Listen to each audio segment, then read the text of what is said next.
Hello everyone, आज के इस वीडियो में हम क्लास 10th बायोलॉजी के चैप्टर 6 लाइफ प्रोसेसेस के जो एनसीईआरटी एग्जाम्पलर में क्वेश्चंस दिए हुए हैं ना, उन क्वेश्चंस को डिस्कस करेंगे। देखिए ये क्वेश्चंस, आप इन क्वेश्चंस का आंसर आना आपको एकदम मस्ट है, कंपलसरी है, क्योंकि आपके एग्जाम में बार बार यहाँ से सवाल पूछा जाता है। ठीक है, तो सबसे पहले एमसीक्यू दिया हुआ है, हम एमसीक्यू को ही देखेंगे। ठीक है ना। देखिए तो सबसे पहला क्वेश्चन क्या दिया हुआ है यहाँ पे, विच of the following statement about autotroph is incorrect. अब चार ऑप्शन दिए हुए हैं, इनमें से जो ऑप्शन सही है वो आपको टिक करना है। ठीक है ना। तो अब ये सवाल का जवाब अगर आप टिक करना चाहते हो, पता लगाना चाहते हो, तो उससे पहले आपको क्या पता होना चाहिए? उससे पहले तो आपको यही पता होना चाहिए ना कि ऑटोट्रॉफ क्या होते हैं। तो बताओ ऑटोट्रॉफ क्या होते हैं, अगर आपने चैप्टर पढ़ लिया है तो। अब पढ़ ही लिया होगा तभी क्वेश्चन सॉल्व करने आए हो, बिना पढ़े तो कोई करता नहीं है सॉल्व, है कि नहीं। ऑटोट्रॉफ का मतलब क्या होता है? ऐसे ऑर्गेनिज्म जो कि अपना खाना, अपना फूड खुद सिंथेसाइज करते हैं, उन्हीं को तो ऑटोट्रॉफ कहा जाता है। और कौन होते हैं ऑटोट्रॉफ?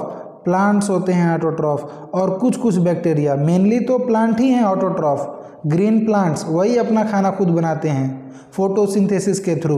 बाकी कुछ बैक्टीरिया भी, some bacteria, very few bacteria can also synthesize their food. ठीक है, तो बैक्टीरिया क्या करते हैं क्या नहीं वो तो छोड़ो, बस आप एग्जाम्पल याद रख लो। मेनली हमें ये देखना है कि प्लांट कैसे अपना खाना खुद बनाते हैं, यही हमने पढ़ा है अपने चैप्टर में। तो कैसे बनाते हैं प्लांट अपना खाना, बताइए। प्लांट फोटोसिंथेसिस के थ्रू अपना खाना बनाते हैं, और उसमें क्या करते हैं? CO2 प्लस H2O का इस्तेमाल करके, इन द प्रेजेंस ऑफ क्या, सनलाइट एंड क्लोरोफिल, क्या करते हैं? कार्बोहाइड्रेट बनाते हैं ना, कार्बोहाइड्रेट बनाते हैं, कार्बोहाइड्रेट। और इस कार्बोहाइड्रेट को अगर वो थोड़ा ज़्यादा हो जाएगा उनके शरीर में, अभी इस्तेमाल नहीं रहेगा उसका, तो उसी को स्टार्च के फॉर्म में स्टोर कर लेंगे। यही तो पढ़ा है आपने प्रोड्यूसर के बारे में। तो ऐसे ही कुछ बातें प्रोड्यूसर या प्लांट या ऑटोट्रॉफ के बारे में लिखी हुई हैं, अब वही आपको पढ़ना है। अब इतना पता है तो आप सब कर सकते हो। They synthesize carbohydrate from carbon dioxide and water in the presence of sunlight and chlorophyll. तो बिल्कुल सही बात है भाई, ऑटोट्रॉफ यही काम करते हैं, है कि नहीं। ऑटोट्रॉफ यही तो करता है कि CO2 प्लस वाटर क्या देता है? कार्बोहाइड्रेट देते हैं। क्या ज़रूरत होती है वहाँ पे? क्लोरोफिल की ज़रूरत होती है, जो कि सनलाइट को ट्रैप करने में मदद करता है। अच्छा, जब ये कार्बोहाइड्रेट जो इन्होंने बनाया, जो एक्सेस रहेगा उसी को they store carbohydrate in the form of starch, है कि नहीं। तो ये भी अब स्टेटमेंट सही है ऑटोट्रॉफ के लिए, वो अपने कार्बोहाइड्रेट को स्टार्च के फॉर्म में स्टोर करते हैं ना। और तीसरा स्टेटमेंट देखिए, they convert carbon dioxide and water into carbohydrate in the absence of sunlight. तो यहाँ तक तो सही था, ये एब्सेंस ऑफ सनलाइट लिखकर इन्होंने क्या कर दिया, इस स्टेटमेंट को गलत बना दिया। चौथा स्टेटमेंट देख लीजिए, दे constitute the first trophic level in food chain. They constitute the first trophic level in food chain. तो बताओ, आपने इकोसिस्टम पढ़ लिया क्या? उस इकोसिस्टम में आपने एक टॉपिक पढ़ा होगा, फूड चेन, पढ़ा है? फूड चेन, फूड चेन क्या होता है? फूड चेन में आपने अलग अलग ट्रॉफिक लेवल पढ़े होंगे, T1, T2, T3, ऐसे पढ़ा है आपने। तो T1 पे कौन होता है बताइए? ग्रीन प्लांट्स ही तो होते हैं T1 पे। फर्स्ट ट्रॉफिक लेवल, प्रोड्यूसर उनको कहा जाता है, वही खाना बनाते हैं। जितने भी ऑर्गेनिज्म हैं इस दुनिया में, उन सभी के लिए खाना बनाने की रिस्पॉन्सिबिलिटी किसकी है? प्रोड्यूसर की है, प्लांट की है। इसी वजह से तो उसको प्रोड्यूसर कह रहे हैं, जो प्रोड्यूस कर रहा है। तो ये प्रोड्यूसर फर्स्ट ट्रॉफिक लेवल पर ही होता है। तो ये क्या हो गया आपका, ये भी सही है। तो क्या कह रहा था यहाँ पे, विच of the following statement about autotroph is incorrect. तो कौन सा इनकरेक्ट है? C, यानी C is the correct answer. सही आंसर आपका कौन है? C। वो गलत स्टेटमेंट है, ठीक है। तो इसी वजह से वो सही आंसर है, क्योंकि यही पूछा गया, which of the following statement about autotroph is incorrect. दूसरा स्टेटमेंट क्या कह रहा है? दूसरा सवाल आपका देखिए, in which of the following group of organism food material is broken down outside the body and absorb. तो आपने जब न्यूट्रिशन पढ़ा तो उसमें पढ़ा होगा कि न्यूट्रिशन दो तरह का हो सकता है, ऑटोट्रॉफिक और हेट्रोट्रॉफिक। और हेट्रोट्रॉफिक में फिर आपने आगे तीन तरह का पढ़ा होगा। कौन कौन सा? पैरासिटिक वाला, सेप्रोफिटिक वाला, और एक या सेप्रोट्रॉफिक वाला, और उसके बाद क्या एक तीसरा होलोजोइक। तो पैरासिटिक में क्या होता है कि पैरासाइट की बात करते हैं जो किसी लिविंग ऑर्गेनिज्म के ऊपर रह के वहाँ से खाना अपना लेते हैं। वहीं पे जो सेप्रोट्रॉफिक वाला है वो क्या होता है, ये डिकम्पोजर्स होते हैं मेनली, जो अपने खाने को अपने बॉडी के बाहर ही डाइजेस्ट कर देते हैं, अपने शरीर से क्या करके, अपने शरीर से एंजाइम निकालेंगे बाहर और इनका खाना रहेगा, इसको डाइजेस्ट कर देंगे और उसके बाद इनको एब्जॉर्ब कर लेंगे अपने बॉडी के अंदर। तो ये जो सेप्रोट्रॉफिक वाले होते हैं वही तो ऐसा करते हैं। क्या करते हैं वो, दे फर्स्ट डाइजेस्ट देन इंजेस्ट, पहले पचा लेते हैं बाद में खाते हैं। जबकि होलोजोइक वाले तो हम है ना, हम क्या करते हैं, पहले खाते हैं फिर उसको पचाते हैं। तो इसके एग्जाम्पल कौन होते हैं, इसका एग्जाम्पल तो फंगी होता है ना, फंगी। तो हमें इसमें फंगस को ही ढूंढना है। इसमें इन सभी ऑप्शन में कौन सा फंगस है, अगर वो आप ढूंढ लिए तो आपका सवाल जवाब मिल जाएगा। तो देखिए सबसे पहले में तो मशरूम, ग्रीन प्लांट, अमीबा दिया हुआ है। अब देखिए अब इसमें हर चीज़ आपको पता होने की ज़रूरत नहीं है। ये अगर ऐसा क्वेश्चन आता है तो आपको ये तो पता है ना कि ग्रीन प्लांट क्या होते हैं। ग्रीन प्लांट तो ऑटोट्रॉफ होते हैं, ये तो खाना खुद बनाते हैं, हेटरोट्रॉफ में आते ही नहीं। तो ये पहला स्टेटमेंट वैसे ही गलत हो गया। अच्छा दूसरा स्टेटमेंट में देखिए, यीस्ट, मशरूम, ब्रेड मोल्ड, तो ये तीनों क्या है, फंगस के एग्जाम्पल हैं। तीनों फंगस के एग्जाम्पल है। मशरूम भी एक फंगस होता है, यीस्ट भी फंगस होता है और ब्रेड मोल्ड ये भी फंगस है।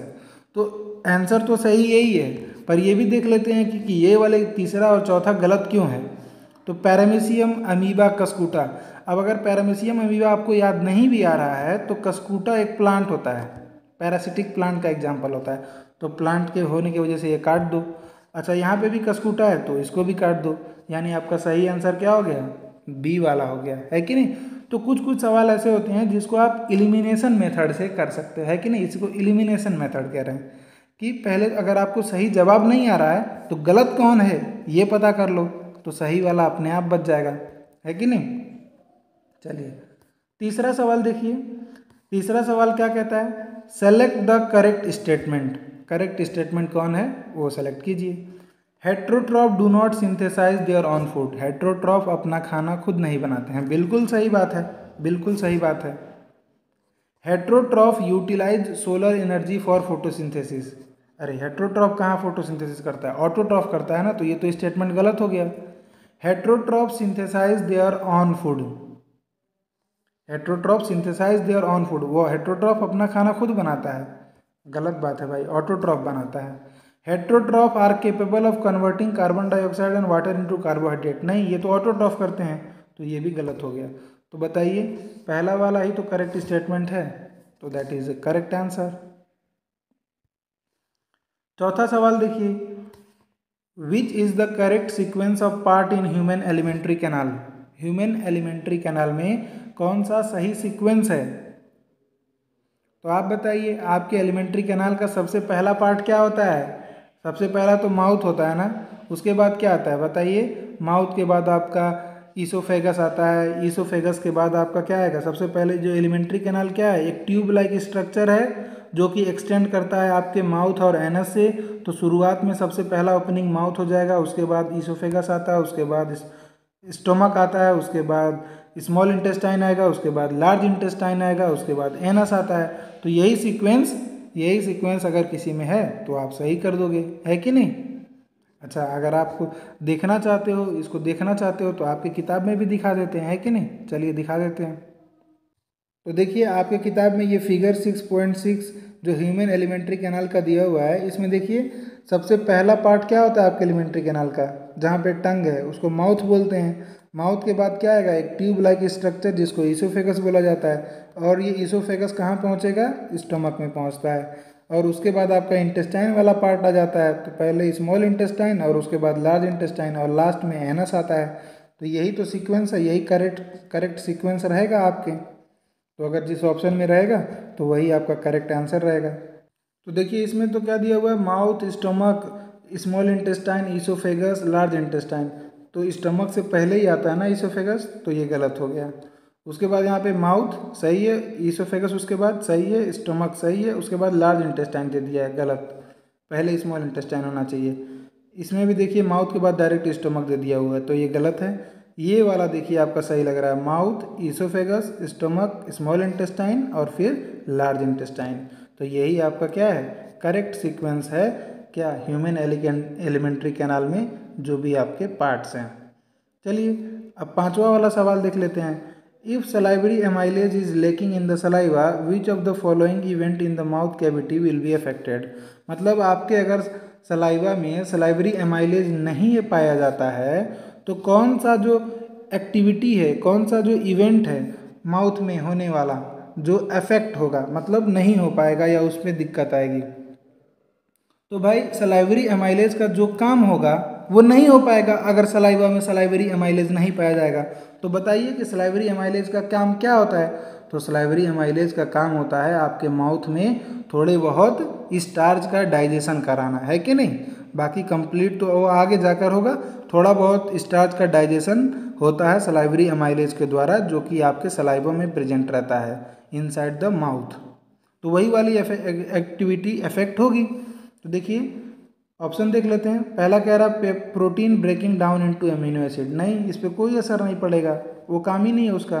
दूसरा कह रहा है starch breaking down into sugars, starch को शुगर में बदलने वाली एक्टिविटी पर इफेक्ट पड़ेगा। तो बिल्कुल सही है, यही तो है, क्योंकि वो स्टार्च डाइजेस्टिव एंजाइम है ना, salivary amylase is a starch digestive enzyme.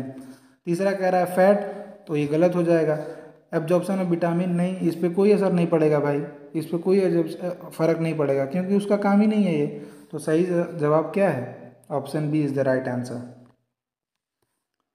6 क्या कहता है, the inner lining of stomach is protected by one of the following from HCl या hydrochloric acid, choose the correct answer.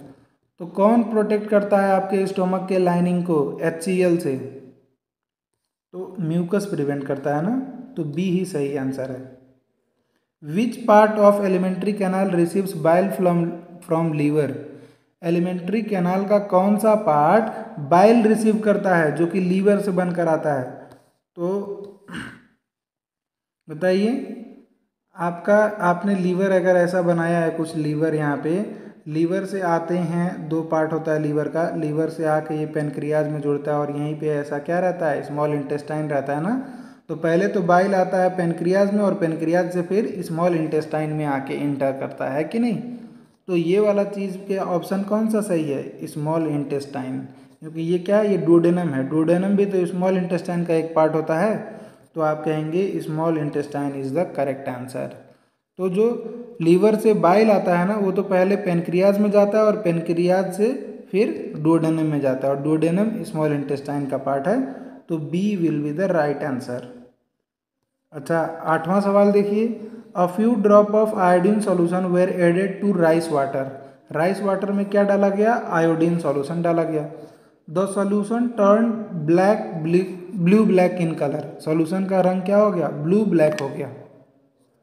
This indicates that rice water contain, ये क्या indicate करता है कि rice water में क्या है। तो देखिए आयोडीन टेस्ट, आयोडीन सॉल्यूशन डाल रहे हो यानी आप आयोडीन टेस्ट कर रहे हो। आयोडीन टेस्ट में कौन देता है, तो स्टार्च देते हैं ना आयोडीन टेस्ट, कि स्टार्च पे अगर आप आयोडीन डालोगे तो वो क्या, ब्लू ब्लैक कलर, अगर आपने कहीं ब्लू ब्लैक के अलावा कुछ और दिखा है तो भी कोई बात नहीं, ब्लू तो देखा ही होगा ना, ब्लू किसी ने बताया होगा, तो बात एक ही है, ठीक है। तो अगर आप किसी भी चीज़ पर चाहे राइस हो या अगर पटेटो भी लिखा रहे आपको, तो उस पर अगर आप आयोडीन सॉल्यूशन डालते हो उसका कलर ब्लू ब्लैक आता है, तो इसका मतलब वो एक इंडिकेट करता है कि वहाँ पे क्या प्रेजेंट है, स्टार्च प्रेजेंट है, क्योंकि यही तो स्टार्च टेस्ट है कि नहीं। तो स्टार्च टेस्ट के लिए ही आयोडीन सॉल्यूशन का डाला जाता है। तो करेक्ट आंसर कौन होगा, option D will be the correct answer. फिर 9, क्वेश्चन नंबर 9 देखिए, in which part of the alimentary canal food is finally digested. तो फाइनल डाइजेशन कहाँ होता है, फाइनल डाइजेशन ऑफ फूड कहाँ पर होता है, स्टार्ट तो माउथ में ही हो गया, स्टमक में भी होता है, इसोफेगस में कोई डाइजेशन की एक्टिविटी नहीं होती है, ठीक है, आप कह सकते हो थोड़ा बहुत होता है, पर मेनली माउथ, स्टमक और इंटेस्टाइन में आपने पढ़ा होगा ना, 3 जगह मेनली आपने डाइजेशन पढ़ा होगा। तो फाइनल स्टेप ऑफ डाइजेशन कहाँ होता है, इंटेस्टाइन में, कौन से, स्मॉल इंटेस्टाइन में, है कि नहीं। लार्ज इंटेस्टाइन में तो डाइजेशन नाम की कोई चीज़ खास होती नहीं है। तो इसका सही जवाब क्या होगा? Option D. फिर देखिए, अब देखिए क्वेश्चन नंबर 10। क्वेश्चन नंबर 10 क्या कहता है? Choose the function of pancreatic juice from the following. Pancreatic juice का क्या फंक्शन होता है? तो पैनक्रियाटिक जूस का क्या फंक्शन होता है? पैनक्रियाटिक जूस में एंजाइम्स होते हैं ढेर सारे, वो क्या करवाते हैं? डाइजेशन करवाते हैं। अब आपने पैनक्रियाटिक जूस में 3 तरह का एंजाइम पढ़ा होगा। पैनक्रियाटिक जूस में 3 तरह के एंजाइम पाए जाते हैं। कौन कौन से बताइए? पैनक्रियाटिक जूस में जो 3 तरह के एंजाइम पाए जाते हैं वो कौन कौन से होते हैं? सबसे पहला तो एक होता है पैनक्रियाटिक अमाइलेज, जो कि स्टार्च के डाइजेशन में मदद करता है। एक होता है ट्रिप्सिन होता है, जो कि प्रोटीन के डाइजेशन में मदद करता है। और तीसरा होता है पैनक्रियाटिक लाइपेज, जो कि फैट के डाइजेशन में मदद करता है, या आप कह सकते हो इमल्सिफाइड फैट के डाइजेशन में मदद करता है कि नहीं? तो यही आपके 3 एंजाइम पाए जाते हैं पैनक्रियाटिक जूस में। अब इससे अगर मिलता जुलता कोई ऑप्शन रहेगा तो वही सही हो जाएगा। देख लेते हैं क्या क्या दिया हुआ है यहाँ पे। पहला चीज क्या कह रहा है? Trypsin digest protein. सही है, ये तो सही है, ट्रिप्सिन प्रोटीन को डाइजेस्ट करता है और लाइपेज कार्बोहाइड्रेट को। यही तो गलत कर दिया इन्होंने, लाइपेज तो फैट के डाइजेशन में मदद करता है। Trypsin digested emulsified fat and lipase protein, दोनों बात गलत है। ठीक है, trypsin and lipase digest fat नहीं, सिर्फ लाइपेज फैट का डाइजेशन करता है, ट्रिप्सिन तो प्रोटीन का करता है, तो ये भी गलत हो गया। यहाँ पे क्या लिखा हुआ है? Trypsin digest protein and lipase emulsified fat, तो दोनों बातें सही हैं। तो आपका option number D is the correct answer, है कि नहीं? चलिए क्वेश्चन नंबर 11 देखिए। When air is blown from mouth into a test tube containing lime water, the lime water turn milky due to the presence of. Lime water milky कब होता है? जब उससे CO2 के पास किया जाएगा, तभी तो लाइम वाटर मिल्की हो जाता है। ऐसा आपने केमिस्ट्री में पढ़ा हुआ होगा। तो आप जब हवा ब्लो करोगे, हवा छोड़ोगे, एक्सपायर करोगे, एक्सपीरेशन करोगे, तो क्या होता है? CO2 ही तो गैस वो होता है जो ज़्यादा मात्रा में निकलता है। तो क्या कहोगे कि B is the correct answer, है कि नहीं? और आपने पढ़ा भी होगा कि when CO2 is pass through lime water turn milky. ठीक है, अगला देखिए। अगला क्वेश्चन नंबर 12 है। क्वेश्चन नंबर 12 क्या कहता है?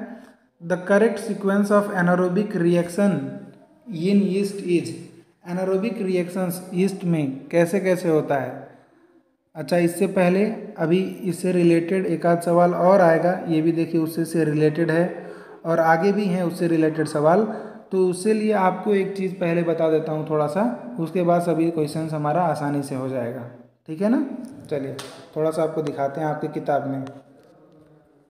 देखिए ये जो आपके रेस्पिरेशन में दिया हुआ है figure 6.8, breakdown of glucose by various pathway. Glucose का ब्रेकडाउन किस तरीके से होता है? तो देखिए सबसे पहले तो ग्लूकोज क्या 6 कार्बन मॉलिक्यूल है, जिसको साइटोप्लाज्म में ब्रेक किया जाता है पायरूवेट में, और एनर्जी रिलीज होता है कि नहीं? ये साइटोप्लाज्म में होता है और ये हर एक ऑर्गेनिज्म के अंदर होता ही होता है, और इसको ग्लाइकोलाइसिस कहा जाता है। उसके बाद अब ये जो पायरूवेट आपका 3 कार्बन मॉलिक्यूल है, इसको तोड़ने के लिए 3 तरह के स्टेप हो सकते हैं, 3 तरीके हैं। पहला ये तरीका है, पहला यीस्ट में कैसे होता है देखिए। तो यीस्ट में इस पायरूवेट को तोड़ा जाता है ethanol plus CO2 plus energy में। और इथेनॉल क्या है? 2 कार्बन का मॉलिक्यूल होता है, C2H5OH। ये कब होता है? यीस्ट के अंदर होता है, और एब्सेंस ऑफ ऑक्सीजन, मतलब ऑक्सीजन के एब्सेंस में होता है, जब ऑक्सीजन नहीं रहता है, या मतलब यीस्ट के अंदर यही वाला प्रोसेस होता है। पायरूवेट का तोड़ने का तरीका यही है यीस्ट के अंदर। इसी प्रोसेस को हम फर्मेंटेशन भी कहते हैं। अच्छा, हमारे अंदर क्या होता है? हमारे अंदर पायरूवेट का क्या किया जाता है? हमारे अंदर तो हम तो एरोबिक ऑर्गेनिज्म है ना, हम एरोबिक रेस्पिरेशन करते हैं। तो हमारे में ऑक्सीजन के प्रेजेंस में होता है रेस्पिरेशन, यानी पायरूवेट को ऑक्सीजन के प्रेजेंस में तोड़ा जाता है। और ये वाला स्टेप जो है हमारे अंदर, ये माइटोकॉन्ड्रिया के अंदर होता है। क्या होता है? पायरूवेट को तोड़ा जाता है इन the presence of oxygen into CO2 plus water plus energy, है कि नहीं? तो ये हमारे अंदर का प्रोसेस है जो कि माइटोकॉन्ड्रिया में होता है। और हमारे ही अंदर एक और स्टेप हो सकता है कभी कभी हमारे मसल्स के सेल में, इन आवर मसल सेल, हमारे मसल के सेल में जब कभी कभी जब हम बहुत ज़्यादा एक्सरसाइज वगैरह करते हैं तो हमारे मसल में क्या हो जाता है, ऑक्सीजन की डिमांड बहुत ज़्यादा बढ़ जाती है। तो जो नॉर्मल सप्लाई है वो उतना हो नहीं पा रहा सप्लाई, तो कमी महसूस होगी, लैक ऑफ ऑक्सीजन हो जाएगा वहाँ पे। तो लैक ऑफ ऑक्सीजन कब होगा, जब बहुत ज़्यादा एक्सरसाइज अगर आप करोगे तो मसल सेल में ये पायरुवेट को CO2 plus water plus energy के तोड़ने के बजाय, CO2 बनाने के बजाय थोड़ा सा इनकम्प्लीट ब्रेकडाउन होता है और वो लैक्टिक एसिड बना देता है। लैक्टिक एसिड 3 कार्बन मॉलिक्यूल है और उसमें भी थोड़ा सा कम एनर्जी रिलीज होता है as compare to this process. ठीक है, तो ये 3 तरीका होता है, 3 तरीका है पायरुवेट को तोड़ने का जो अलग अलग ऑर्गेनिज्म में होता है। पहला आपने देखा यीस्ट में क्या होता है, दूसरा आपने देखा अपने अंदर या एरोबिक ऑर्गेनिजम्स के अंदर, और तीसरा हमारे अंदर ही होता है पर हमारे मसल सेल में ये वाला स्टेप होता है। कब होता है, हमेशा नहीं होता, जब ऑक्सीजन की कमी रहेगी। और कब होगी ऑक्सीजन की कमी, जब आप एक्सेसिव एक्सरसाइज करोगे। तो ये वाले दोनों स्टेप है ना, ये तो साइटोप्लाज्म में ही होते हैं, बस यही वाला प्रोसेस जो है माइटोकॉन्ड्रिया में होता है। ठीक है, चलिए देखते हैं अब क्वेश्चन हमें आसानी से समझ में आ जाएगा। ठीक है ना, तो देखिए क्या कहता है, the correct sequence of anaerobic reaction in yeast is. तो यीस्ट में क्या होता है, ग्लूकोज को सबसे पहले साइटोप्लाज्म में पायरुवेट के फॉर्म में बदल दिया जाता है। ठीक है, उसके बाद माइटोकॉन्ड्रिया में इथेनॉल और CO2, नहीं माइटोकॉन्ड्रिया में नहीं होता ये, तो गलत हो गया। दूसरे में क्या दिया हुआ है, ग्लूकोज को साइटोप्लाज्म में पायरुवेट में बदला और फिर लैक्टिक एसिड में, नहीं ये तो हमारे अंदर हो रहा था, मसल सेल में हमारे ग्लूकोज को साइटोप्लाज्म में पायरुवेट में बदला जाता है, फिर माइटोकॉन्ड्रिया में लैक्टिक एसिड में। तो ये ईस्ट में कहाँ होता है, ये तो हमारे अंदर होता है ना। तो चौथा देखिए, ग्लूकोज को साइटोप्लाज्म में पायरुवेट के फॉर्म में बदल दिया और फिर साइटोप्लाज्म में ही इथेनॉल और CO2 में बदल दिया। तो यही क्या है आपका, यही आपका सही आंसर है कि नहीं। कितना आसान हो गया। और ये बहुत इंपॉर्टेंट है, वो जो तीनों पाथवे दिया हुआ है ना, एकदम आपको समझिए कि उससे रिलेटेड क्वेश्चन एग्जाम में आना ही आना है, वो आपको एकदम आना चाहिए। ठीक है ना, किसी भी कंडीशन में वो आपको आना चाहिए। क्वेश्चन नंबर 13 देख लीजिए कि विच of the following is most appropriate for aerobic respiration. Aerobic respiration के लिए कौन सही था, तो लास्ट वाला जो दिया हुआ था, क्या दिया हुआ था, ग्लूकोज को सबसे पहले साइटोप्लाज्म में पायरुवेट में बदलो और पायरुवेट को माइटोकॉन्ड्रिया में माइटोकॉन्ड्रिया में ले जाओ और फिर उसको CO2 में बदलो, H2O में बदलो और एनर्जी रिलीज करवा दो। कितना 38 ATP है कि नहीं। तो देखते हैं कौन सा सही मैच कर रहा है, देख लीजिए कौन सा मैच कर रहा है, चलिए देख लीजिए, चीटिंग कर लो भाई। ठीक है, चलो लाइन बाय लाइन देख लेते हैं। ग्लूकोज को माइटोकॉन्ड्रिया में पायरुवेट में बदला, गलत। ग्लूकोज को साइटोप्लाज्म में पायरुवेट में बदला, उसके बाद माइटोकॉन्ड्रिया में CO2 H2O एनर्जी।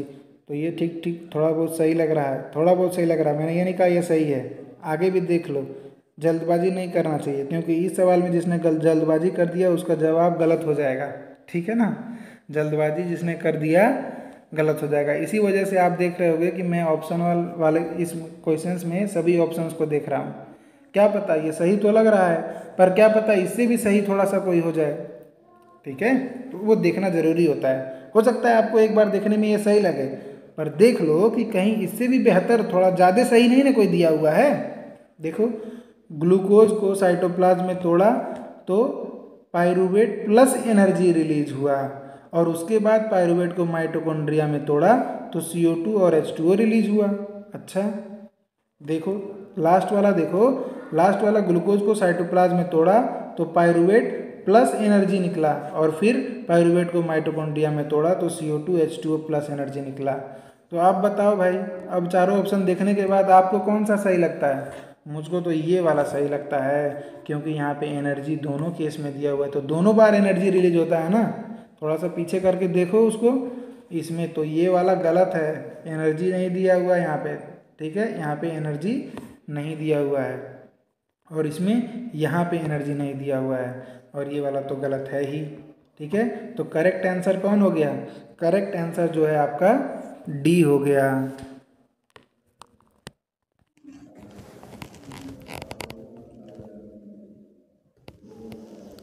फिर देखिए 14, क्वेश्चन नंबर 14, ब्रीथिंग वाले पे आ जाइए अब आप। Which of the following statement is या are true about respiration? During inhalation rib move inward and diaphragm is raised in the alveoli. चलिए पहले थोड़ा सा बता देते हैं आपको, जो ब्रीथिंग में क्या दो पार्ट होता है, ब्रीथिंग में क्या पार्ट है, दो पार्ट है, इनहेलेशन और एक्सहेलेशन। इनहेलेशन के केस में क्या होता है, इनहेलेशन कब हो सकता है, इनहेलेशन तब हो सकता है जब हमारा क्या हो, लंग्स के अंदर वॉल्यूम इंक्रीज हो जाए, तभी ना होता है, तभी बाहर से हवा आपके लंग्स के अंदर जाएगा। और वो कराने के लिए क्या करना पड़ेगा, क्या करवाते हैं हम, रिब्स हमारे आगे की तरफ आते हैं, बाहर की तरफ, बाहर और ऊपर के तरफ बढ़ते हैं। तो यहाँ पे इनवर्ड लिखा हुआ है तो ये गलत है। डायफ्राम इज रेज्ड, डायफ्राम को रेज नहीं किया जाता, डायफ्राम तो कॉन्ट्रैक्ट होता है और फ्लैट हो जाता है, तो पहला वाला तो नहीं सही है। उसके बाद दूसरा क्या दिया हुआ है, in alveoli exchange of gas take place. हाँ होता तो है, oxygen from alveolar air diffuses into blood and carbon dioxide from blood into alveolar air, तो ये सही है। एल्वियोली में क्या होता है, जो आपका एल्वियोली ऐसे रहता है और उसके किनारे ब्लड वेसल रहता है, तो आपके एल्वियोली में O2 ज़्यादा है तो O2 यहाँ से ब्लड में आ जाता है, और आपके ब्लड में क्या है, CO2 ज़्यादा है तो CO2 एल्वियोली में चला आता है। तो यही बात तो यहाँ पे कह रहा है, तो ये सही है। तीसरा देखिए, haemoglobin has greater affinity for carbon dioxide than oxygen. Haemoglobin की एफिनिटी कार्बन डाइऑक्साइड के लिए ज़्यादा होती है, तो सही बात है, होती है। Alveoli increases surface area for exchange of gases, बिल्कुल एल्वियोली के वजह से सरफेस एरिया इंक्रीज हो जाता है गैसियस एक्सचेंज के लिए। तो सही कौन कौन सा है बताइए, 2 और 4, यानी डी ऑप्शन आपका करेक्ट है, ठीक है ना। चलिए क्वेश्चन नंबर 15 देखिए। क्वेश्चन नंबर 15 में क्या दिया हुआ है, what is the correct sequence of air passage during inhalation. Correct sequence क्या होता है, तो देखिए सबसे पहले तो नॉस्ट्रिल से होता है आपका, नॉस्ट्रिल्स, नोज़ के बाहर जो दो ओपनिंग दिख रहा है उनको नॉस्ट्रिल्स कहते हैं, तो वहीं से तो हवा अंदर आता है। और नॉस्ट्रिल्स के बाद जो नाक के अंदर जो रास्ता है उसको क्या कहते हैं, उसको नेसल पैसेज कहते हैं। उसके बाद कहाँ पर आता है, उसके बाद आपके फेरिंग्स में आता है। फेरिंग्स के बाद कहाँ जाएगा, तो फेरिंग्स के बाद जो होता है आपका एक ट्रेकिया वाला रीजन आता है ना, और ट्रेकिया के ऊपर ही क्या होता है, ट्रेकिया के ऊपर लैरिंग्स होता है। तो आप क्या कहेंगे, सबसे पहले तो नॉस्ट्रिल्स, नेसल पैसेज, उसके बाद क्या फेरिंग्स, उसके बाद क्या लैरिंग्स, और उसके बाद क्या ट्रेकिया, और फाइनली कहाँ जाएगा अल्वियोली में। तो देखिए ऐसा कुछ मिल रहा है क्या कहीं पे, पहला नॉस्ट्रिल्स लिखा हुआ उसके बाद लैरिंग्स ला दिया है, गलत कर दिया, पहले फेरिंग्स आना चाहिए था ना।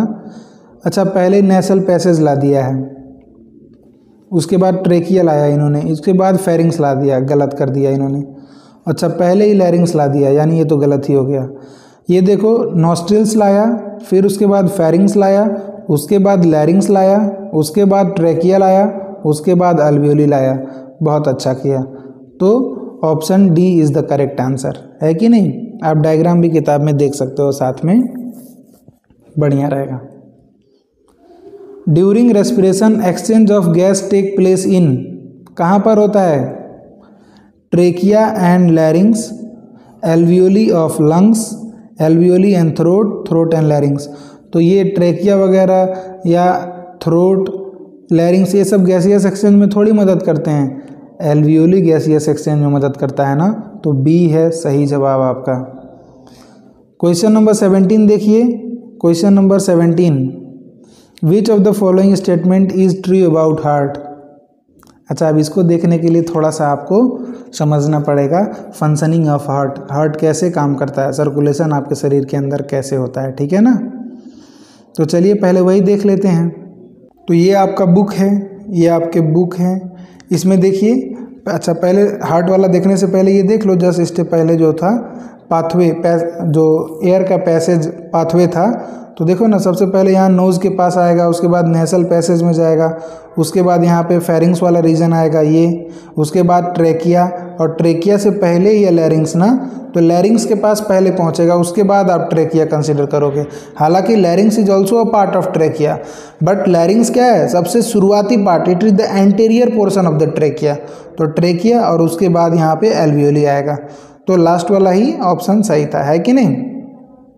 चलिए अब वो जो ब्लड वाला दिया हुआ है सर्कुलेशन वाला, वो भी ट्रांसपोर्ट इन ह्यूमन बीइंग में जो दिया हुआ है आपका, वो देख लेते हैं। तो देखो आपके ह्यूमन सर्कुलेटरी सिस्टम का मेन पार्ट एक क्या है, हार्ट है। और हार्ट में क्या, देखिए यहाँ पे डायग्राम दिया हुआ, हार्ट में 4 चैम्बर होते हैं, एक इधर, एक यहाँ पे, एक यहाँ पे, एक यहाँ पे। 4 chamber are present in heart. ये कौन सा है आपका, लेफ्ट एट्रियम है, ये लेफ्ट वेंट्रिकल है, ये राइट एट्रियम है, ये राइट वेंट्रिकल है।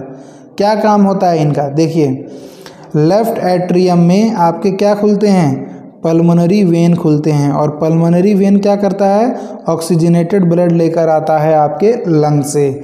अब ऑक्सीजनेटेड ब्लड वो क्या होगा, आपके लेफ्ट एट्रियम में आएगा, और जब लेफ्ट एट्रियम कॉन्ट्रैक्ट करेगा तो क्या होगा, वो ऑक्सीजनेटेड ब्लड यहाँ पर आ जाएगा आपके लेफ्ट वेंट्रिकल में। अब लेफ्ट वेंट्रिकल में आपके क्या होते हैं, आयोटा होता है। देखिए यहाँ से निकल रहा है आयोटा, यहाँ से आयोटा निकल रहा है। अब ये आयोटा क्या करता है, आयोटा के थ्रू आपके बॉडी के सभी पार्ट्स में ऑक्सीजनेटेड ब्लड पहुंचता है। और ऑक्सीजनेटेड ब्लड फिर वापस जब आपके बॉडी के अलग अलग पार्ट में जाएगा तो वापस से वो क्या हो जाएगा, डीऑक्सीजनेटेड हो जाएगा। डीऑक्सीजनेटेड ब्लड को फिर लाया जाता है आपके वेना कावा के थ्रू। 2 तरह का वेना कावा होता है, एक इन्फीरियर वेना कावा, एक सुपीरियर वेना कावा। उन वेना कावा के थ्रू राइट एट्रियम में छोड़ दिया जाता है डीऑक्सीजनेटेड ब्लड को। अब deoxygenated blood right atrium contact करेगा तो राइट वेंट्रिकल में जाएगा। अब राइट वेंट्रिकल जब पंप करेगा, कॉन्ट्रैक्ट करेगा, तो ये कैसे, ये आपके लंग्स में चला जाएगा ऑक्सीजनेटेड होने के लिए, है कि नहीं। अच्छा, इसी डायग्राम को थोड़ा सा आगे और यहाँ पे देख लीजिए बढ़िया से। देखिए यहाँ पे आपका क्या है, लंग्स है, बीच में क्या है, हार्ट है, और आपके ये बॉडी के अलग अलग टिश्यूज़ हैं। क्या होता है, लंग से आपका ऑक्सीजनेटेड ब्लड आता है आपके लेफ्ट एट्रियम में, लेफ्ट एट्रियम से लेफ्ट वेंट्रिकल में जाता है, लेफ्ट वेंट्रिकल से आपका आयोटा के थ्रू आते हैं, आर्टरीज के थ्रू आपका ब्लड आता है कहाँ पे, आपके अलग अलग टिश्यूज़ तक। अब वहाँ पे आपका ब्लड है वो डीऑक्सीजनेटेड हो जाता है, और वो डीऑक्सीजनेटेड ब्लड वेन्स के थ्रू आते हैं राइट एट्रियम में। राइट एट्रियम जब कॉन्ट्रैक्ट करेगा तो blood, deoxygenated blood left ventricle में आएगा, राइट वेंट्रिकल में आएगा। और राइट वेंट्रिकल जब पंप करेगा, कॉन्ट्रैक्ट करेगा, तो वो पल्मोनरी आर्टरी के थ्रू लंग्स में आ जाएगा आपका डीऑक्सीजनेटेड ब्लड। और लंग्स में आने के बाद वो अल्वियोली से उसकी मुलाकात होगी, और डीऑक्सीजनेटेड ब्लड में क्या होगा, अल्वियोली से O2 आना चालू होगा, और डीऑक्सीजनेटेड ब्लड से CO2 अल्वियोली के अंदर जाना चालू हो जाएगा, और वो फिर आपका ब्लड ऑक्सीजनेटेड हो जाएगा। तो ये आपने पढ़ लिया, समझ लिया, है कि नहीं। अब इस बेसिस पर जब आप ये समझ चुके होंगे तो आप अब वो सवाल कर सकते हैं। अच्छा, यहीं पे कुछ और चीज़ें भी दी हुई हैं, बता देते हैं जो आगे सवाल आएगा। यहाँ पे क्या दिया हुआ है, यहाँ पे देखिए, एनिमल्स लाइक एम्फीबियन और मेनी रेप्टाइल, सच एनिमल लाइक एम्फीबियन और many reptile have 3 chambered hurt. तो एम्फीबियन और रेप्टाइल के पास 3 चैम्बर्ड हर्ट होता है, और इनमें ब्लड थोड़ा बहुत आके मिक्स हो जाता है, ऑक्सीजनेटेड और डीऑक्सीजनेटेड ब्लड थोड़ा बहुत मिक्स हो जाता है।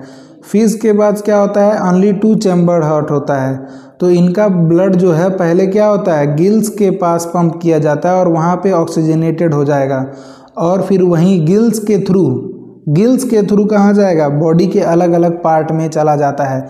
यानी ब्लड के फिश में एक खास बात क्या होती है, आपको ये समझना है कि इनमें फिश में सिंगल सर्कुलेशन होता है ना, तो इसकी वजह से जो हार्ट में एक ऑर्डिकल और एक वेंट्रिकल होता है, तो जब हार्ट पंप करता है तो वो डीऑक्सीजनेटेड ब्लड जाता है पहले गिल्स के पास, और वहाँ पे ऑक्सीजनेटेड हो जाता है, और ऑक्सीजनेटेड ब्लड अब बॉडी के अलग अलग पार्ट में जाता है। वहाँ से फिर बॉडी के अलग पार्ट में जाने के बाद डीऑक्सीजनेटेड हो जाएगा। तो डीऑक्सीजनेटेड ब्लड क्या करेगा, फिर आएगा वेंट्रिकल के पास, मतलब हार्ट के पास आएगा। अब हार्ट क्या करेगा, हार्ट फिर इसी डीऑक्सीजनेटेड ब्लड को गिल्स के पास भेजेगा। अब वहाँ ब्लड ऑक्सीजनेटेड हो जाएगा, और ऑक्सीजनेटेड होने के बाद फिर जाएगा बॉडी के अलग अलग पार्ट में ऑक्सीजन को लेकर। फिर जब यहाँ पे गया आपके टिश्यू में तो फिर वो डीऑक्सीजनेटेड हो गया। अब डीऑक्सीजनेटेड ब्लड आपके कहाँ पर आ गया, आपके हार्ट में आएगा। तो आप देखो, बताना ये चाह रहा हूँ ना आपको कि फीसेस में जो हार्ट होता है वो हमेशा और हमेशा डीऑक्सीजनेटेड ब्लड पंप कर रहा है, मतलब यहाँ पे ऑक्सीजनेटेड ब्लड कभी आता ही नहीं है। आने वाला भी ब्लड कैसा है, डीऑक्सीजनेटेड, और जाने वाला भी ब्लड कैसा है हार्ट के थ्रू, डीऑक्सीजनेटेड। ये बात समझ लेना, इससे हम एक क्वेश्चन सॉल्व करेंगे आगे, ठीक है। ये बात अच्छे से समझ लेना यहीं पे, और इसके थ्रू हम एक क्वेश्चन करेंगे आगे। आगे देख लेते हैं। 10 blood goes only once through the heart in feces during one cycle of passes through the body। Heart एक ब्लड जो है फीसेस में हार्ट के पास सिर्फ एक बार जाता है एक साइकिल में। On the other hand it goes through the heart twice during each cycle in other vertebrate, this is known as double circulation. और फीसेस में क्या होता है, सिंगल सर्कुलेशन, ठीक है। चलिए, वहीं पे अगर आप ये एम्फीबियन और रेप्टाइल की बात करोगे तो इनमें इनकम्प्लीट डबल सर्कुलेशन होता है, ठीक है, इनकम्प्लीट डबल सर्कुलेशन होता है। चलिए अब अपना क्वेश्चन सॉल्व कर लेते हैं हम।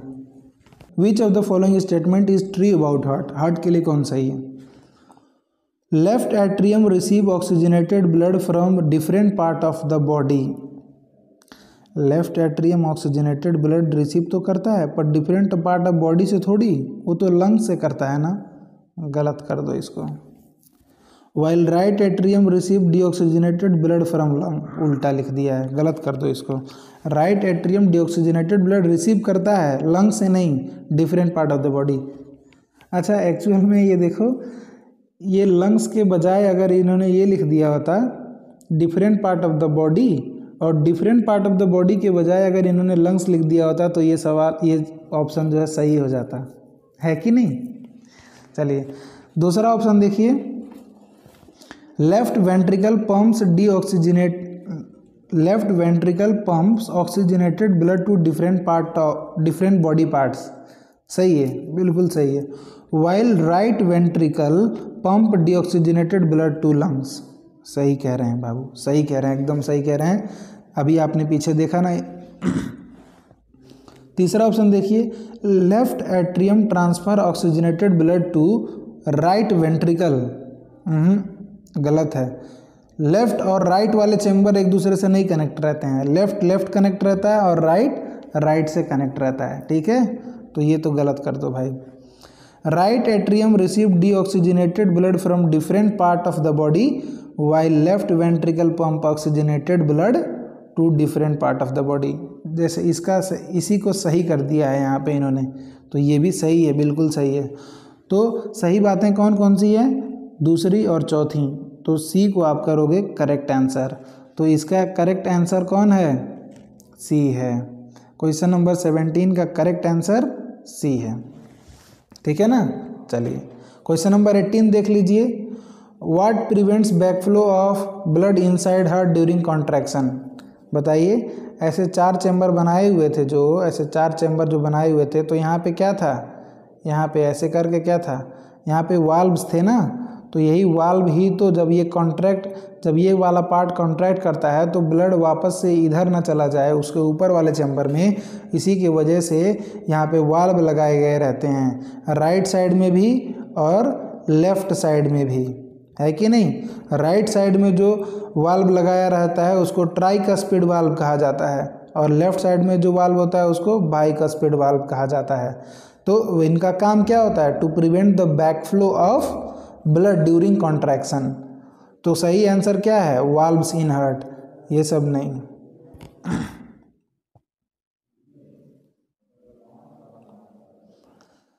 Single circulation that is blood flows through the heart only one during one cycle of passage through the body is exhibited by.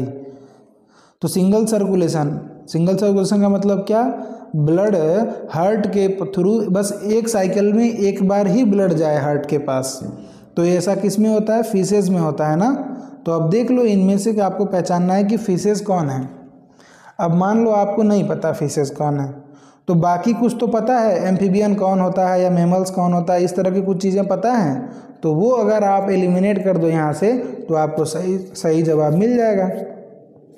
अच्छा पहला देखो, लेबियो, ये तो मछली होती है, ठीक है, जिसको रोहू कहते हैं, रोहू मछली है कि नहीं, ये लेबियो का रोहू कहते हैं, क्लास 11 में पढ़ेंगे आप।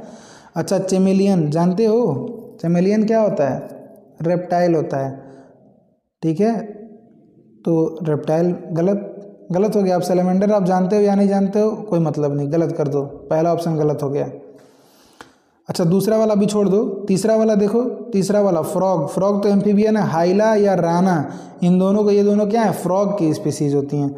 तो पहला वाला भी गलत हो गया, तीसरा वाला भी गलत हो गया। अच्छा, ये व्हेल डॉल्फिन ये जानते हो क्या? ये तो मैमल्स होते हैं ना, तो ये भी गलत हो गया। यानी सही आंसर कौन हो गया? बी वाला। अब बी वाले में जितने दिए हुए हैं ना, ये आप बिंदास टिक कर सकते हो। अगर आपने तीनों एकदम कॉन्फिडेंस के साथ गलत कर दिया तो बी वाला टिक कर दो। वैसे मैं आपको बता दूं, हिप्पोकैम्पस, एक्जोसिटस और एनाबस, ये तीनों मछलियों के ही नाम हैं, ठीक है। तो सही आंसर कौन है 19 के लिए? 19 का सही आंसर बी है। अच्छा, 20 के लिए देखिए, in which of the following vertebrate group heart does not pump oxygenated blood to different part of the body. वो जो फीसेस वाला मामला बताया था ना, इसी सवाल के लिए बताया था। क्या यहाँ पे हार्ट है, हार्ट के 2 चैम्बर्स हैं, हार्ट के थ्रू डीऑक्सीजनेटेड ब्लड जाता है गिल्स के पास, गिल्स ऑक्सीजनेटेड ब्लड अलग अलग बॉडी पार्ट तक लेकर जाता है, ठीक है। और उसके बाद अलग अलग बॉडी पार्ट के जाने के बाद वो डीऑक्सीजनेटेड हो जाएगा और फिर हार्ट तक चला आएगा डीऑक्सीजनेटेड ब्लड। तो डीऑक्सीजनेटेड ब्लड आ भी रहा है यहाँ पे, डीऑक्सीजनेटेड ब्लड जा भी रहा है। तो कह सकते हो ना, मछलियों में, फिशेज में हार्ट क्या, it does not pump oxygenated blood to different body part, कह सकते हो ना। तो इसी वजह से इसका सही जवाब क्या हुआ? ऑप्शन डी करेक्ट आंसर हुआ, फिशेज ओनली। तो देखिए, अब इसके बाद आपको क्वेश्चन नंबर 21 देखना है।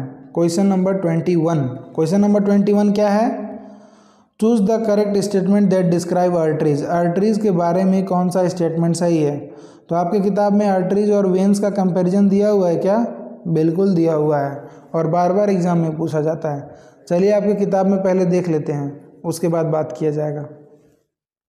देखिए, जो सर्कुलेटरी सिस्टम में जो ट्यूब्स होते हैं, ब्लड वेसल जिनको कहा जाता है, उनके बारे में क्या दिया हुआ है यहाँ पे?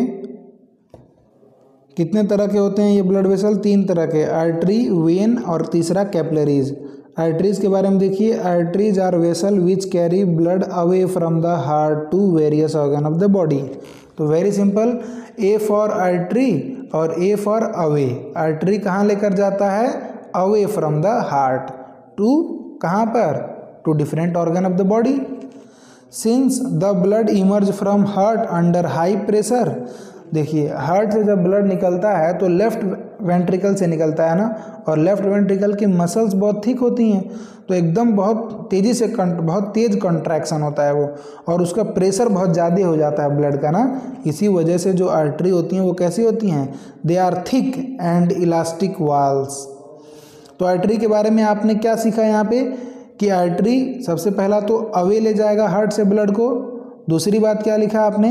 आर्टरीज थिक होती हैं और उनकी वाल इलास्टिक होती हैं, ठीक है, और उनमें ब्लड जो है बहुत प्रेशर के साथ फ्लो करता है। अच्छा, वेन्स के बारे में देख लो। Veins collect the blood from different organ and bring it back to the heart. तो वेन्स वापस में क्या करती हैं? अलग अलग ऑर्गन से ब्लड को लेकर आती हैं हार्ट तक।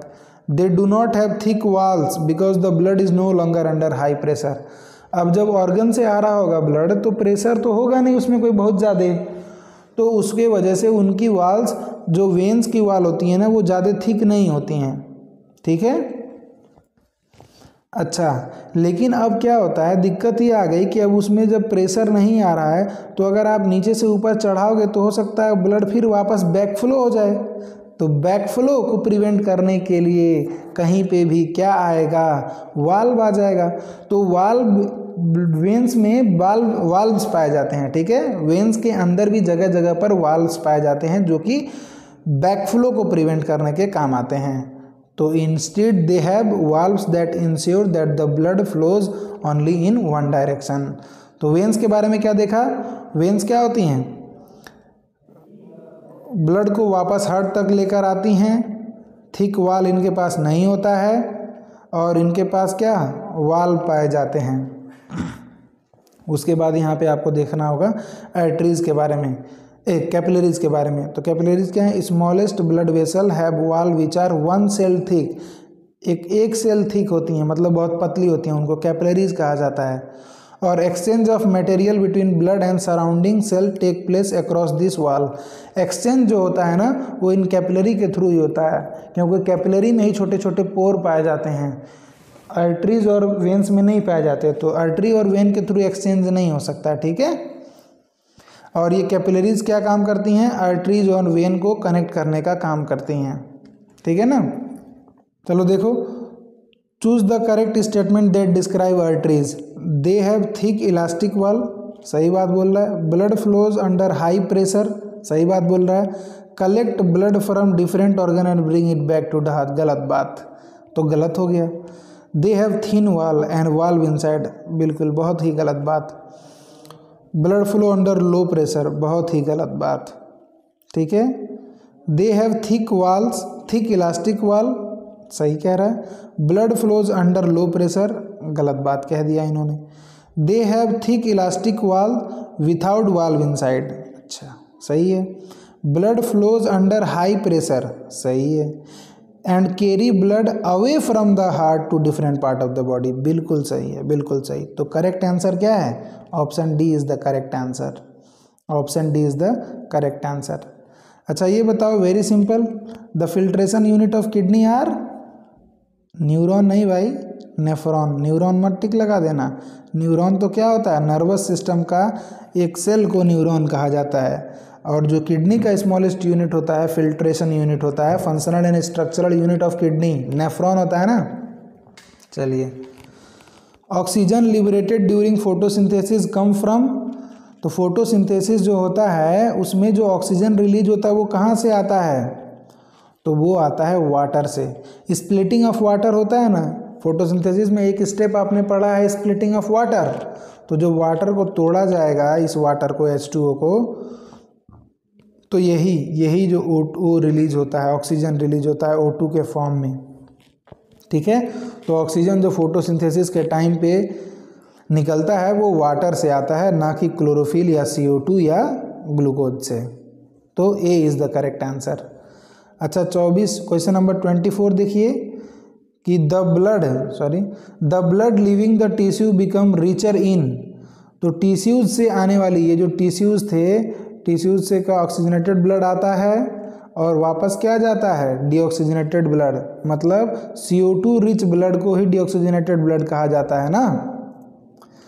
तो अगर CO2 रिच ब्लड जा रहा है डीऑक्सीजनेटेड ब्लड में, तो यानी ये का यही टिश्यूज से ही तो वो CO2 निकल कर इसमें गया है। तो जो ब्लड वेसल्स या जो ब्लड लीव करते हैं टिश्यूज से निकल रही होती हैं, उसमें क्या ज़्यादा होता है? CO2 ज़्यादा होता है, न कि वाटर या हीमोग्लोबिन या O2। तो A is the correct answer. अच्छा फिर देखिए question number 25, which of the following is an incorrect statement. कौन सा स्टेटमेंट इनकरेक्ट है?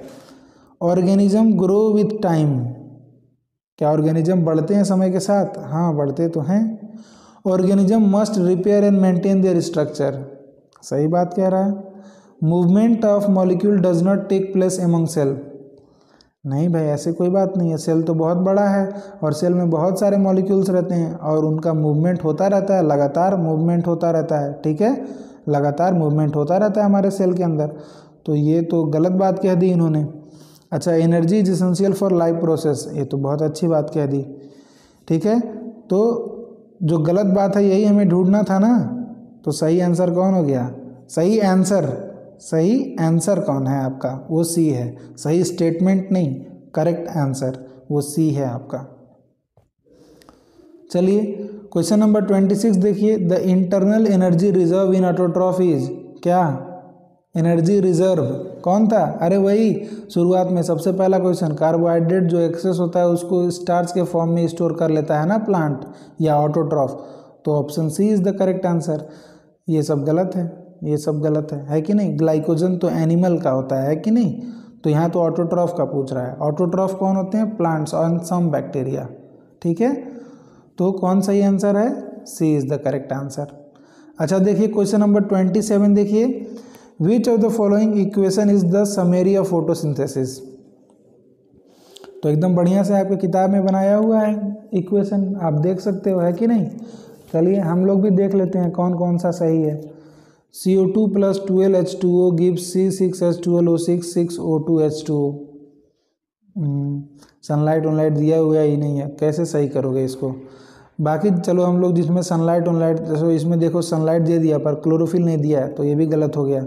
इसमें देखो 6CO2 12H2O क्लोरोफिल दे रहा है, सनलाइट दे रहा है, ठीक है। और क्या दे रहा है, C6H12O6 6O2 6H2O। ये तो सही लग रहा है। अच्छा नीचे वाला भी सेम सेम है क्या थोड़ा सा, हाँ।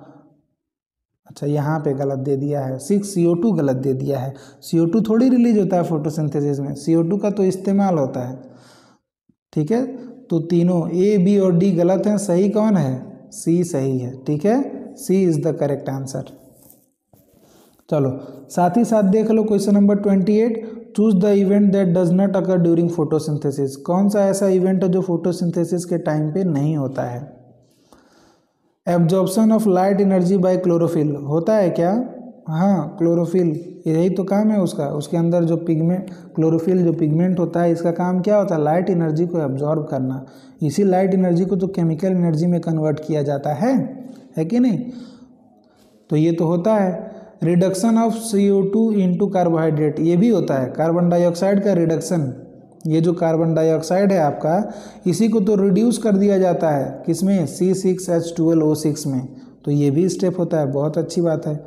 Oxidation of carbon to carbon dioxide, नहीं नहीं नहीं, यहाँ पे कार्बन का ऑक्सीडेशन ऐसा कुछ नहीं होता है, कार्बन डाइऑक्साइड का रिडक्शन होता है। तो ये तो गलत बात कह दी इन्होंने। Conversion of light energy to chemical energy, ये तो होता ही, अभी भी बताया। तो पता चल गया कौन सा सही आंसर है। C is the correct answer, not correct statement. C is the correct answer. चलिए आगे बढ़ते हैं। Question number 29। क्वेश्चन नंबर 29 क्या कहता है, the opening and closing of stomatal pore depends on, किस चीज़ों पर डिपेंड करता है, ऑक्सीजन पे, टेम्परेचर पे, या वाटर इन गार्ड सेल, या concentration of CO2 in stomata. तो बताइए, वाटर इन गार्ड सेल्स। जो स्टोमाटा का पोर होता है उसके किनारे क्या है, ऐसे गार्ड सेल प्रेजेंट रहते हैं ना, और यही गार्ड सेल में अगर पानी अंदर आता है तो ये क्या होंगे, फूल जाएंगे, और जब फूल जाएंगे तो ये रास्ता पोर खुल जाता है। अगर पानी इनसे बाहर निकल जाएगा तो क्या हो जाते हैं, ये सिकुड़ जाते हैं, और जब सिकुड़ जाते हैं तो कुछ ऐसा हो जाता है और वो पोर बंद हो जाता है कि नहीं। तो करेक्ट आंसर कौन होगा, opening and closing of stomatal pore is controlled by the water in guard cell, या गार्ड सेल को द्वारा कंट्रोल किया जाता है। उसमें पानी है या नहीं, इन चीज़ पर डिपेंड करता है, ठीक है। Choose the form in which most plant absorb nitrogen. Plant nitrogen को किस फॉर्म में एब्जॉर्ब करता है, एब्जॉर्ब मतलब रूट के थ्रू एब्जॉर्ब होता है ना, वाटर के थ्रू आना चाहिए, है कि नहीं। तो प्रोटीन नहीं, प्रोटीन को नहीं एब्जॉर्ब करते, वो प्रोटीन सिंथेसाइज करते हैं, नाइट्रोजन वाली चीज़ें एब्जॉर्ब करते हैं, नाइट्रोजनस कंपाउंड एब्जॉर्ब करते हैं और उससे प्रोटीन बनाते हैं। प्रोटीन को थोड़ी एब्जॉर्ब करता है। ये नाइट्रेट एंड नाइट्राइट यही सही है, नाइट्रेट एंड नाइट्राइट को भी ही एब्जॉर्ब करके वो प्रोटीन बनाते हैं अपने अंदर, ठीक है। और उसके बाद अच्छा 2 ऑप्शन टिक करना है आपको। तो एक यूरिया भी क्या है, पानी में डिजॉल्व रहता है तो उसको एब्जॉर्ब कर लेते हैं। एटमॉस्फेरिक नाइट्रोजन को थोड़ी एब्जॉर्ब करते हैं वो। तो कौन सा सही आंसर है, दूसरा और तीसरा सही हैं। तो दूसरा और तीसरा किस में दिया हुआ है, बी वाले ऑप्शन में। तो B option is the correct answer for this question, ठीक है। चलिए 31 देख लीजिए। 31 क्या है, which is the first enzyme to mix with food in the digestive tract. First enzyme to mix with food in the digestive tract. तो अच्छा आपके डाइजेस्टिव ट्रैक्ट में फूड से जो मिक्स होने वाला सबसे पहला एंजाइम कौन है, तो बताओ सबसे पहला आपका खाना फूड कहाँ जाता है, माउथ में ही जाता है ना। तो अच्छा बताओ माउथ में कोई एंजाइम होता है क्या, बिल्कुल होता है। सलाइवा में जो निकलता है सलाइवरी एमाइलेज, वही तो फूड से मिक्स होता है। तो सलाइवरी एमाइलेज की जगह इन्होंने सिर्फ एमाइलेज लिखा है, तो उसी को आप टिक कर दोगे, ठीक है। Amylase is the correct answer. अच्छा 32 देखो, which of the following statement is are correct, कौन सा सही है? Pyruvate can be converted into ethanol and carbon dioxide by yeast, सही है क्या? पायरुवेट को इथेनॉल और CO2 में बदला जाता है यीस्ट के द्वारा, हाँ सही तो है। फर्मेंटेशन टेक प्लेस इन, इसी प्रोसेस को तो फर्मेंटेशन कहा जाता है, और ये एरोबिक में थोड़ी, ये तो एनारोबिक में होता है, तो ये तो गलत हो गया। Fermentation take place in mitochondria, गलत हो गया, साइटोप्लाज्म में होता है। Fermentation is a form of anaerobic respiration, बिल्कुल सही, बिल्कुल सही। तो पहला और चौथा सही है, यानी आपका आंसर कौन होना चाहिए? C is the correct answer, ठीक है। 33 भी देखोगे, देख लो, lack of oxygen in muscle often leads to cramps among cricketer, this result due to, क्यों होता है ये? Lactic acid formation. और कैसे फॉर्म में होगा लैक्टिक एसिड? पायरुवेट से ना, तो यही तो करेक्ट आंसर है, वही मसल सेल वाला बताया था ना। तो देखो तीनों पे सवाल आ गया ना, इसमें मिला जुला के 3-4 सवाल तो उसी पे आ गया, तो यानी कि वो बहुत इंपॉर्टेंट है, आपको याद रखना है, एग्जाम में ज़रूर आएगा, उससे कोई ना कोई सवाल उससे रिलेट करके ज़रूर आएगा, ठीक है। 34 देख लो, choose the correct pathway of urine in our body. तो देखो आपके पाथवे का यूरिन क्या होता है, ये 2 किडनी होता है ना आपका, और दोनों किडनी से क्या यूरेटर निकल रहा होता है, और वहाँ से क्या आता है, एक थैला, यूरिनरी ब्लैडर, और वहाँ से यूरेथ्रा। तो जाहिर सी बात है यही पाथवे होगा, पहला तो क्या होगा, किडनी, उसके बाद यूरेटर, उसके बाद यूरिनरी ब्लैडर, उसके बाद यूरेथ्रा, और उसके बाद तो बाहर आ गया, आउट, ठीक है। तो देखो ये सीक्वेंस किसी में दिया हुआ है क्या, kidney, ureter, urethra, urinary bladder, पहले यूरिनरी ब्लैडर होना चाहिए, इसकी वजह से वो गलत हो गया। तो देखो किसमें है, इसमें है क्या, हाँ सी इज़ द करेक्ट आंसर, है कि नहीं। चलो आगे देखो 35 देखिए, question number 35, during deficiency of oxygen in tissues of human being, deficiency of oxygen in tissues of human being, pyruvic acid is converted into lactic acid in the, देखो फिर वही सवाल आ गया, लैक्टिक एसिड फॉर्मेशन कहाँ पर होता है, तो माइटोकॉन्ड्रिया मत लगा देना, साइटोप्लाज्म में ही होता है लैक्टिक एसिड का फॉर्मेशन, ठीक है ना। चलो तो ये आपके MCQ हो गया, इस वीडियो में MCQ ही बस हम डिस्कस करेंगे, ठीक है। बाकी शॉर्ट आंसर के लिए आप देख लेना, और अगर मैं बना दूंगा तो वीडियो अपलोड कर दूंगा उसके लिए भी, नहीं तो पहले हर चैप्टर का हम MCQ देख लेंगे, ठीक है। अगर कभी वीडियो अपलोड करूंगा तो नीचे डिस्क्रिप्शन में लिंक दे दूंगा मैं, ठीक है ना। चलिए, क्या है इसमें लिखना पड़ेगा, और अभी फ़िलहाल लिख नहीं पाऊँगा मैं इस पर। अच्छा ये पहला वाला क्वेश्चन देख ही लेते हैं एक, क्योंकि इसमें ज़्यादा नहीं लिखना है, 1 वर्ड आंसर है, तो इसको देख लेते हैं। The process in which plant that link light energy with chemical energy, light energy को केमिकल एनर्जी में लिंक करने वाला प्रोसेस प्लांट के अंदर, कौन सा प्रोसेस, फोटोसिंथेसिस के बारे में बात कर रहा है भाई। Organism that can prepare their own food, वही ऑर्गेनिज्म जो फोटोसिंथेसिस कर सकता है, यानी कि ऑटोट्रॉफ, ठीक है। The cell organelle where photosynthesis take place, कौन सा सेल ऑर्गेनली है, क्लोरोप्लास्ट, क्या, क्लोरोप्लास्ट, क्लोरोफिल मत कह देना, क्लोरोफिल तो पिगमेंट है जो क्लोरोप्लास्ट के अंदर होता है, ठीक है। सेल ऑर्गेनली क्लोरोप्लास्ट है, ठीक है। सेल दैट सराउंड स्टोमाटल पोर, कौन से सेल होते हैं स्टोमाटा के पोर के किनारे, गार्ड सेल, गार्ड सेल, ठीक है, गार्ड सेल होते हैं, अभी दिखाया तो था डायग्राम बना के। Organism that can not prepare their own food, कौन ऑर्गेनिज्म नहीं प्रिपेयर कर सकते, हेट्रोट्रॉफ भाई। An enzyme secreted from digestive gland in stomach that act on protein, कौन सा एंजाइम होता है जो कि आपके स्टमक में रिलीज होता है, जो प्रोटीन डाइजेशन में मदद करता है, क्या नाम है उसका बताओ, पेप्सिन होता है क्या, जी बिल्कुल पेप्सिन ही होता है, ठीक है। चलिए ठीक है, तो आज के लिए इतना ही, बाकी नेक्स्ट चैप्टर का MCQ भी अपलोड कर दिया जाएगा जल्दी, तो आप वो देख सकते हैं, ठीक है ना। Thank you very much.